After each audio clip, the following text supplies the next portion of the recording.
Je range mon bureau, je crois que c'est le numéro 120 et nous sommes aujourd'hui le 31 mars 2025, dernier jour du mois de mars, et j'ai toujours des piles que je n'arrive pas à écluser, je ne sais pas comment dire, et donc je vais un petit peu parler de quelques livres afin de pouvoir les ranger. C'est toujours le principe, bien sûr. Alors quelques livres avec lesquels j'ai travaillé récemment, ils ne sont pas tous là, mais ce sont des livres qui ont été traduits par Sika Fakambi, et si vous me suivez un peu sur les réseaux sociaux, si vous suivez un petit peu mon travail, vous savez que la semaine dernière, donc jeudi dernier, il y avait une journée d'études que je co-organisais avec Bernard Demeyer et Catherine Liévois sur les traductions et circulations des littératures écrites par des femmes africaines et des Caraïbes.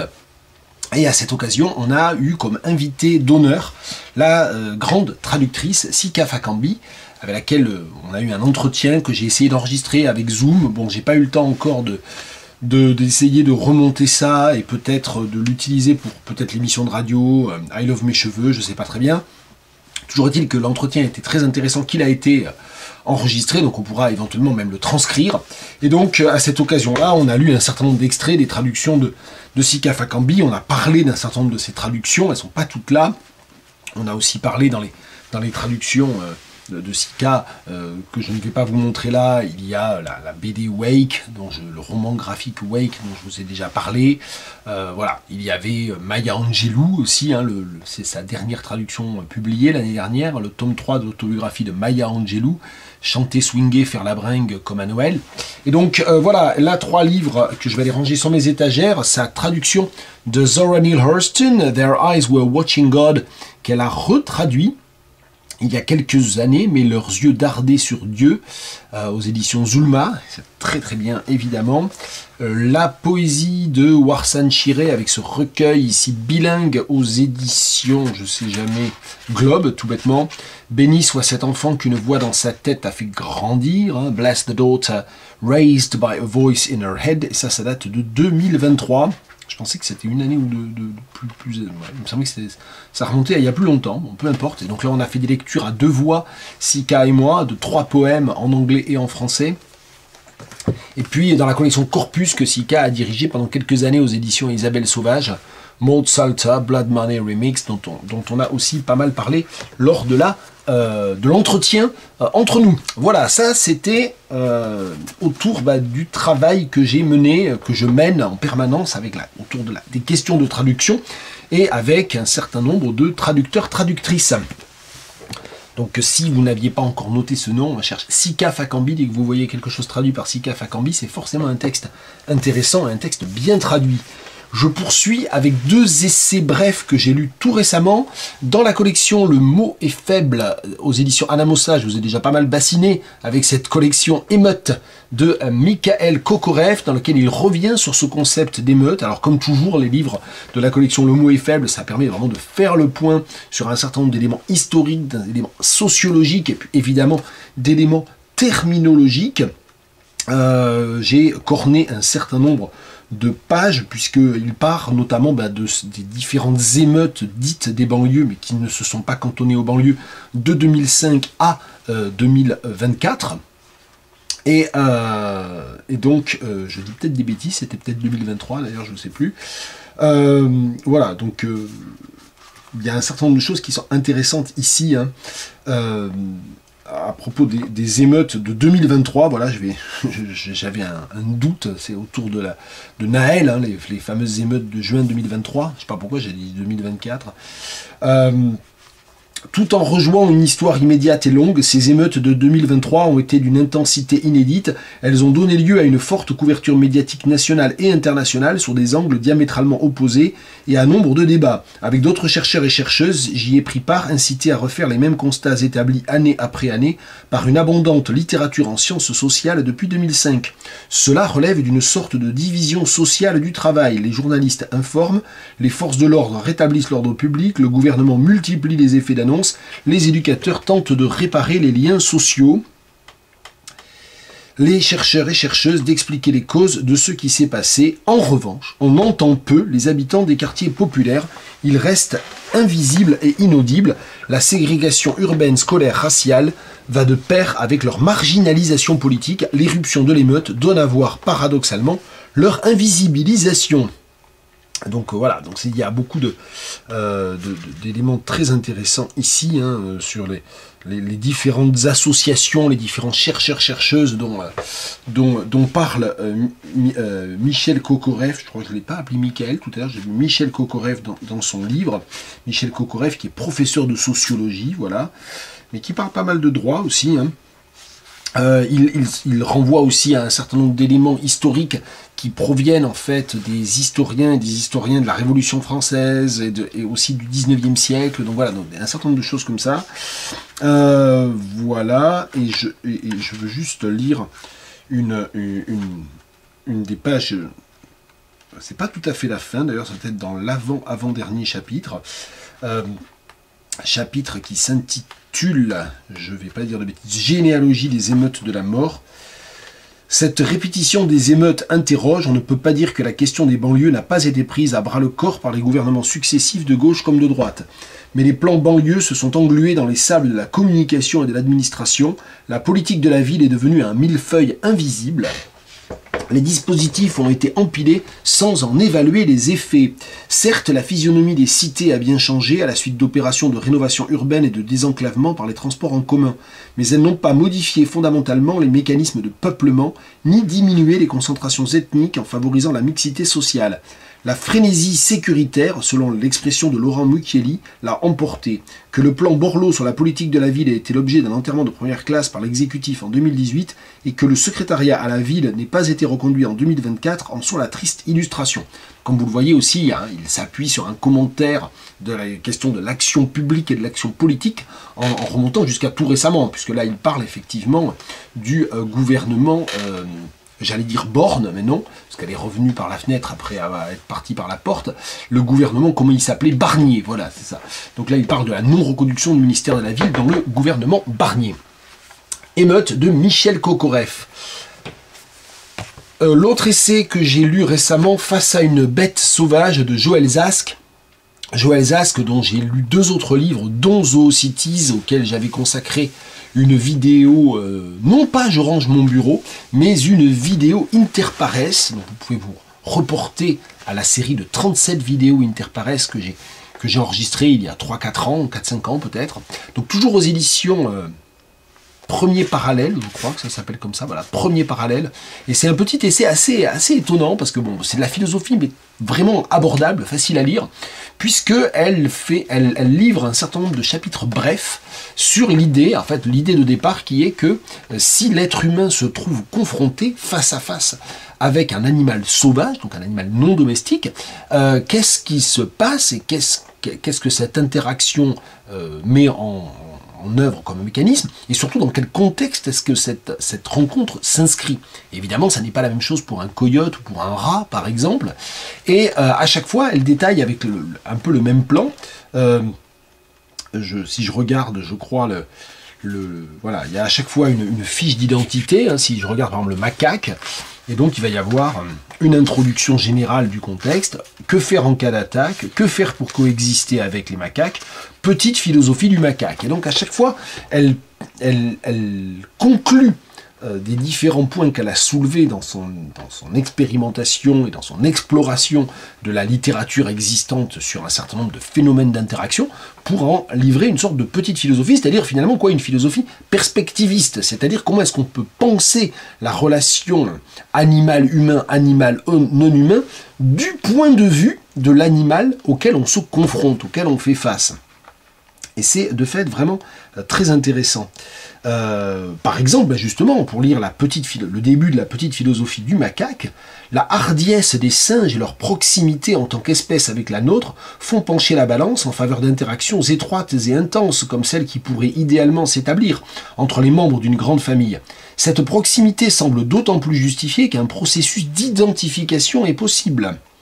En effet, le mode de vie des macaques urbains évoque fortement celui des humains, non seulement en raison de la complexité de leur vie sociale, mais aussi parce que leur situation en ville peut parfois évoquer celle des gens que le processus de civilisation contemporain laisse sur le côté de la route, tant qu'elle ne les met pas simplement au tapis. Ces animaux envahissants, collectifs, mendiants, voleurs, attentistes, transgressifs nous rappellent continuellement la fragilité de la condition humaine. Se dire à certains moments je suis un macaque, comme Diogène affirmait je suis un chien, tout en expliquant que vivre en chien ou vivre en philosophe c'est tout un, serait faire un pas vers la considération concrète des inégalités existantes. Cette vision tendanciellement symbiotique et transspéciste est cependant problématique à bien des égards. Les macaques pâtissent de la présence humaine. Bien que relevant clairement des espèces dites opportunistes, ils en subissent plus les inconvénients qu'ils n'en tirent davantage. Et vous voyez ce qui est intéressant ici? Je ne lis pas la suite, je vous laisse la découvrir, mais ça veut dire qu'en fait, elle part d'un certain nombre de présupposés apparemment animalistes, qui tendraient effectivement à essayer de décentrer notre regard philosophique, on va dire, pour suivre sa terminologie à elle, notre regard pour le décentrer de l'humanité en tant que centre de toute pensée, mais en fait elle va effectivement elle va essayer de démontrer en quoi cela est souvent un leurre, cela peut même être une manipulation idéologique, et ça c'est vraiment très intéressant en fait. Donc voilà, il y a un certain nombre de choses que j'ai notées, j'ai corné une des pages de Face à un éléphant, le chapitre sur les rats est extrêmement intéressant, en fait j'ai appris beaucoup de choses en fait, surtout sur en fait des choses qui ne sont pas des éléments de philosophie ou de pensée, mais qui sont vraiment des faits par rapport à la présence des rats en ville, hein, notamment la présence des rats parmi nous, on va dire. Hein. Mais je vais vous lire la dernière page du chapitre Face à un puma, qui doit être le 3e chapitre. Les corridors ne concernent pas seulement la vie sauvage lointaine, ils sont les conditions de la vie tout court, y compris humaine.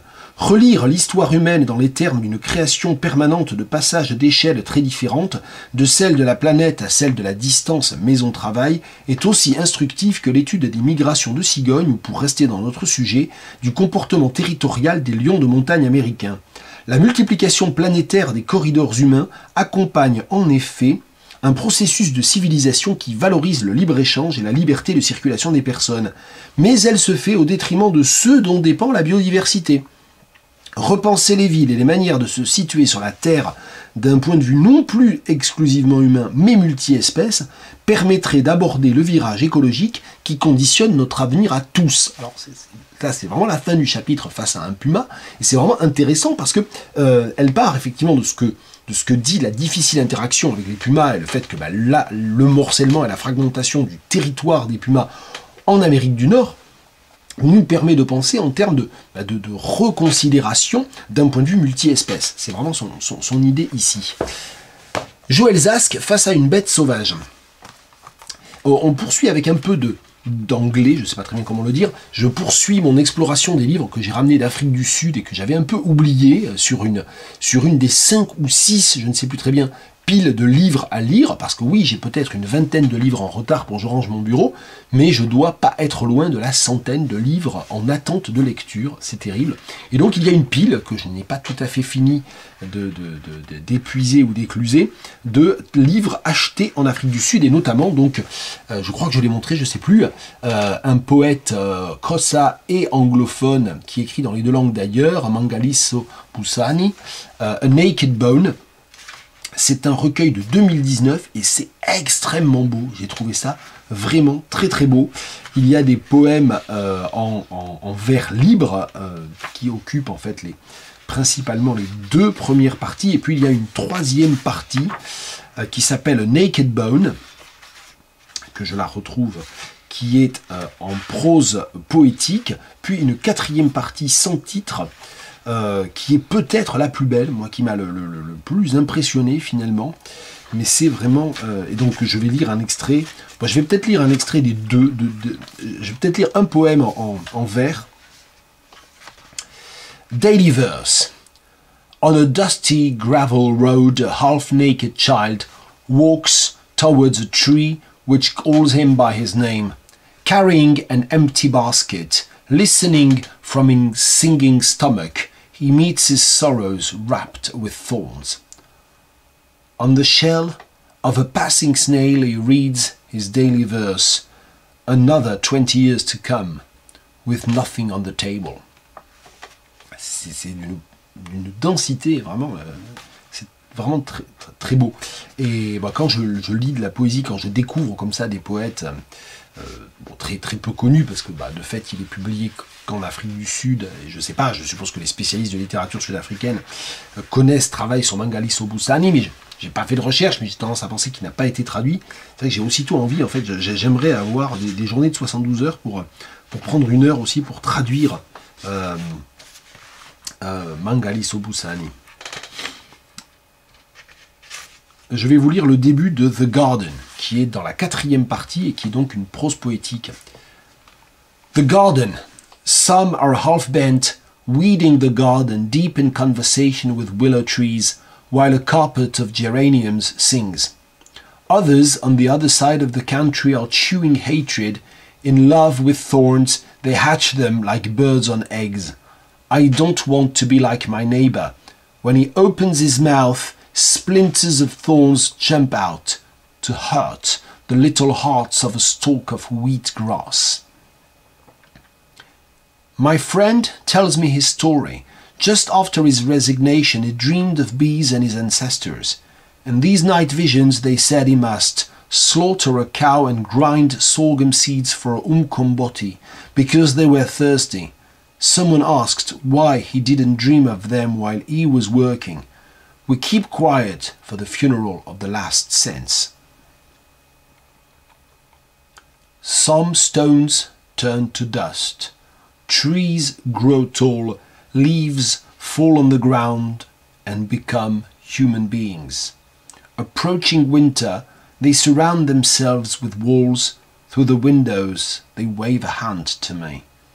In a winter like this one, my hands refuse to come out of my pockets and wave back to my neighbors.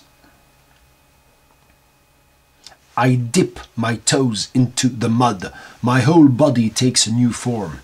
I become a bubble fish, swimming to the deepest ends of the world to dance with other fishes. A rocking chair in the sea nods its head up and down. The sea asks, must I sing sea songs for you? Must I recite poems of purple pebbles? Must I give you seafood? Aren't you starving? Yes, say the fishermen. This desert is dry, full of cactus plants that warn with thorny fingers everyone who comes close to them. I'm scared. This journey needs a dewdrop from the tongue of a generous leaf. Inside my head, you are making a noise. Stop it. I can't even hear my heart. I don't want to hear about love anymore. Tell me stories, or at least read me a good poet of baked bread, who knows how to balance a pile of loaves on his head for the poor people. We had been talking life, fruit, and vegetables. Now it was time to keep quiet. Ladies and gentlemen, it's time to throw down your bones. Someone has to fill the hole of this grave. In fear of stones and fire, we looked at each other, wondering who was next. C'était donc un des poèmes en prose de la 4e section, The Garden. Finalement, j'ai tout lu. Il y a 8 fragments, c'est en 8 micro-poèmes, je sais pas comment dire. C'était le poème The Garden, donc un poème de 2 pages, qui se trouve, voilà, vous l'avez là. Donc si vous voulez juste le lire pour vous-même, il vous suffit de faire une petite pause image et capture d'écran, et puis voilà, vous aurez le poème avec vous. Et c'est celui que je viens de lire, The Garden, dans la 4e section de A Naked Bone de Mangali Sobusani. Il y a, mais ça fait déjà bientôt 20 minutes que je parle, et je pense que j'ai passé plus de temps que je ne l'aurais voulu sur les essais, mais c'est comme ça.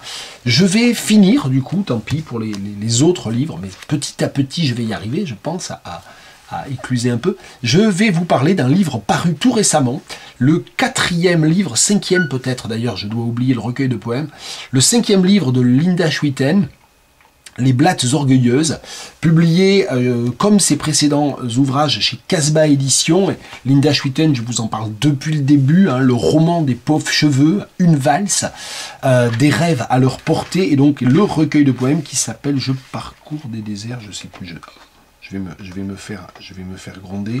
J'ai un trou sur le recueil de poèmes.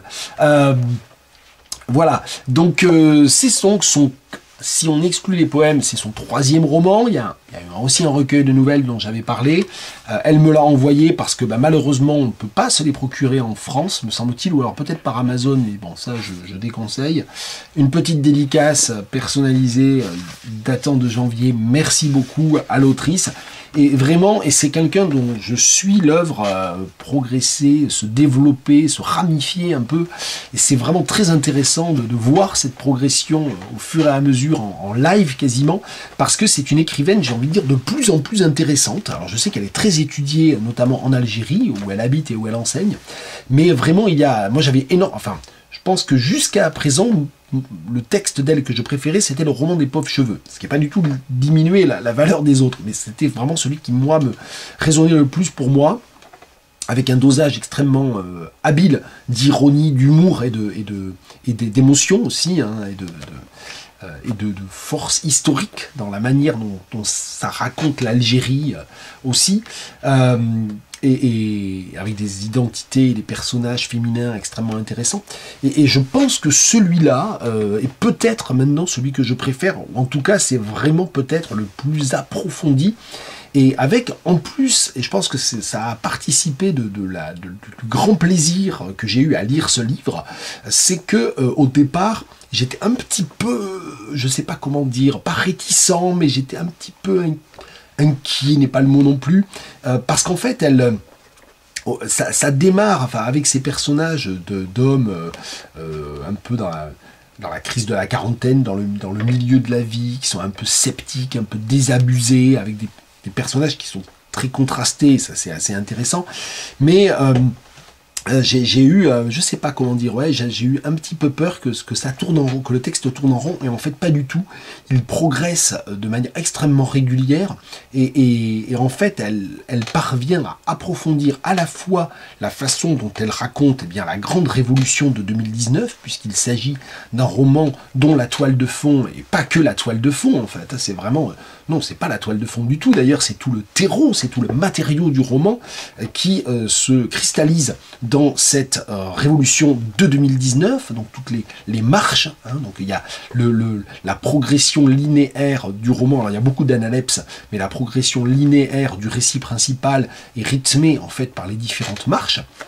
Eh bien, cette inscription dans cet événement historique fondamental, relié à la façon dont elle retravaille le matériau du campus novel, et voilà, je pense que c'est ça qui moi m'inquiétait un petit peu au début, c'est qu'en fait j'aime pas tellement les campus novels, hein, alors je sais pas comment on dit en français, les romans qui se passent dans les universités, les romans universitaires, les fictions autour de personnages d'universitaires et d'étudiantes.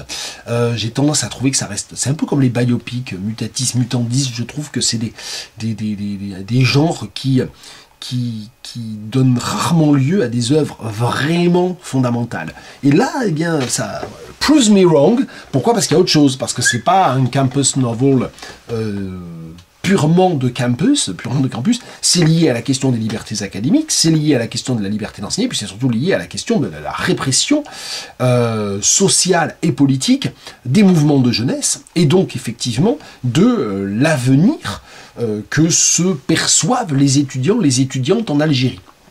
Et donc pour toutes ces raisons, le roman, il traverse ces événements historiques, il les narrativise, il les raconte, et en fait, ce qui est très fort chez Linda Schuiten, c'est qu'elle a construit cette histoire autour de 6 personnages, 4 hommes donc, dont je parlais tout à l'heure, et 2 femmes, qui en fait alternent leur voix. Donc ça veut dire qu'il y a des chapitres, tous les chapitres sont intitulés du nom du personnage ou de la protagoniste qui raconte l'histoire, et c'est vraiment très bien fait. Donc le livre étant, j'allais dire 2 parties, je sais plus. 3 parties. Profil en clair-obscur. Ouais, c'est 2 parties, alors je sais plus. J'ai un trou. Les inusables semelles du rêve, c'est la 2e partie, je pense. C'est un super beau titre, hein, les inusables semelles du rêve, et ça vient, voilà, c'est le titre déjà d'une des nouvelles de Linda Schwitten dans le précédent recueil. Voilà, donc c'est en 2 parties, mais il y a juste un, voilà, c'est ça, c'est qu'il y a un épilogue après la 2e partie. Donc c'est construit en 2 parties, et tout en citant aussi un petit peu un certain nombre de théoriciens, Frantz Fanon notamment. Tiens, d'ailleurs, j'ai vu qu'il y avait un biopic de Frantz Fanon qui sortait là cette semaine, me semble-t-il. Je disais tout le mal que je pensais tout à l'heure des biopics, mais je pense que celui-là, on va quand même aller le regarder, parce que c'est pas si souvent que ça que la figure absolument primordiale de Frantz Fanon, on va dire, pénètre un petit peu la scène médiatique mainstream française. Donc voilà, c'est très bien. Donc c'est une parenthèse, je me suis interrompu, je ne sais plus pourquoi je disais ça. Enfin voilà, bon, c'est pour dire que c'est vraiment très beau, et je vais lire des extraits des voix des 2 femmes principales, Rosa et Nora, qui ont des profils très différents. Alors peut-être justement par continuité, je vais vous lire le début d'un chapitre raconté par Rosa, et puis ensuite un extrait du chapitre suivant raconté par Nora. Heureusement qu'il y a la mer. Seule la mer est belle dans ce pays parce qu'elle promet d'autres horizons. Oh, souvent, elle ne les tient pas du tout, ces promesses, et ce ne sont pas tous ceux qui sont morts en son sein sans jamais atteindre les vertes rives dont ils rêvaient qui me contrediront. Ils croient embarquer pour un paradis terrestre, et c'est finalement le vrai, celui qui, paraît-il, attend les âmes vertueuses dans l'au-delà qu'ils atteignent. Remarquez, même cela n'est pas sûr. Once damned, always damned. Une fois damné, toujours damné. Comme aurait dit cette pauvre Tess d'Urbervilles. Souvent, la mer ne tient pas ses promesses, mais on succombe toujours à ses tentations, comme une jouvencelle naïve se laisserait séduire par un amoureux volage qui lui fait miroiter un avenir à ses côtés et qui finit par l'abandonner pour une autre. La mer m'envoûte, moi aussi. J'aurais voulu habiter une ville côtière et découvrir chaque matin en ouvrant la fenêtre son humeur du jour qui à son tour dessinerait la mienne. Je m'arrête là parce que je veux lire plusieurs extraits différents. Page 121.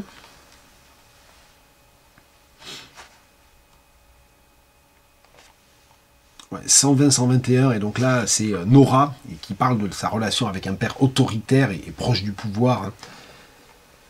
C'est donc ça, il veut que je lui serve de mouchard, que je lui rapporte des renseignements sur les animateurs du mouvement populaire. Le dégoût me gagne de plus en plus, mais pour la première fois de mon existence, c'est moi qui le méprise, c'est moi qui le trouve stupide. Ne voit-il pas qu'ils sont des millions à être dans la rue et à vouloir leur peau, lui et ceux avec qui il s'acoquine? Il n'espère pas arrêter l'Algérie entière quand même. Nabil, je repense à Nabil et me sens tout à coup sur le point d'éclater en larmes. Moi qui, dumb et numb, depuis toujours, comme je vous l'ai déjà dit, n'a pas pleuré quand sa disparition est devenue une certitude. Mais je pleure à présent, je pleure silencieusement mais abondamment, et les larmes sur mes joues ont un goût délicieux, le goût de l'apaisement. J'ai le vague sentiment que Nabil, le seul homme qui ait jamais failli m'aimer, qui m'ait peut-être réellement aimé, sera bientôt vengé. Et si je marchais moi aussi? L'idée audacieuse pour moi qui n'ai jamais pris part à aucune marche, à aucun sit-in, ni même à aucune pétition, qui ait une peur bleue des gens parmi lesquels je me suis toujours senti comme une intruse, l'idée se fait insistante. Je passe quelques phrases, paragraphe suivant. Non, je n'irai pas marcher tout compte fait, pas pour le moment en tout cas. Les gens continuent à m'effrayer. Et puis, la fille de Sid Ahmed Borji, a-t-elle le droit de marcher avec le peuple pour dénoncer le régime? Ne se ferait-elle pas huer et même chassée par la foule? Oui, je sais, j'exagère et je me contredis. D'abord, peu de gens savent que je suis sa fille, et en plus, jamais cette foule superbe de civisme et de maturité ne ferait une chose pareille. Enfin, c'est ce dont j'essaie de me convaincre.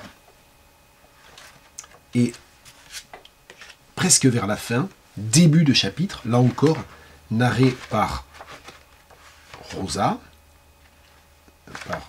je vais y arriver, voilà, narré par Rosa, donc l'autre, hein, un personnage féminin, c'est pour faire un contrepoint sur la question de la marche et de la protestation, de la révolte. Hein. Mon Dieu, depuis combien de temps suis-je ici? 1 heure, 2 heures?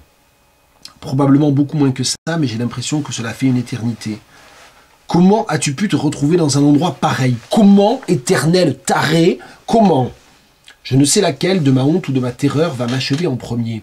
J'imagine la tête de mon père apprenant que sa fille si bien élevée, n'est-ce pas, est à Tizi dans un commissariat de police. J'imagine toutes les foudres du ciel s'abattant sur la famille. Mon père préparant déjà sa canne qu'il compte briser sur mon dos, ma mère se frappant le visage et se lançant en d'interminables jérémiades, les frères pâles et silencieux, comme si on leur avait annoncé la mort d'un proche.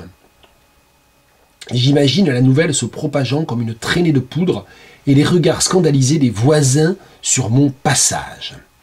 Alors, je voulais quand même dire une chose, j'ai lu 3 extraits de Nora et Rosa, mais c'est une des choses aussi qui fait que je trouve que le livre fonctionne extrêmement bien, je terminerai là-dessus, c'est qu'on parle parfois, souvent, des romanciers, alors en ramenant à des assignations de genre, bon, qui n'ont pas toujours une très grande pertinence, mais on parle souvent de romanciers qui réussissent à avoir des récits écrits, enfin, narrés, des récits narrés par des personnages féminins et qui réussissent le tour de force, que ça soit extrêmement crédible, et voilà. Bon, ça a été, bon, il y a eu, j'ai moi-même travaillé beaucoup sur ces questions-là, notamment sur la réception du tout premier roman de Noureddin Farah. Hein. On a longtemps cru que Noureddin Farah, From a Crooked Rib, hein, il y a plein de critiques, notamment en Europe et aux États-Unis, qui étaient persuadés que c'était le pseudonyme d'une femme, qu'un homme ne pouvait pas avoir écrit ça. Bon, tellement c'était vraisemblable que ça soit une femme, que la voix de la narratrice était extrêmement crédible en tant que femme. Bon, je ferme la parenthèse. Mais c'est pour dire que là, Linda Schwitten, elle fait ça aussi, mais avec les personnages d'hommes. C'est-à-dire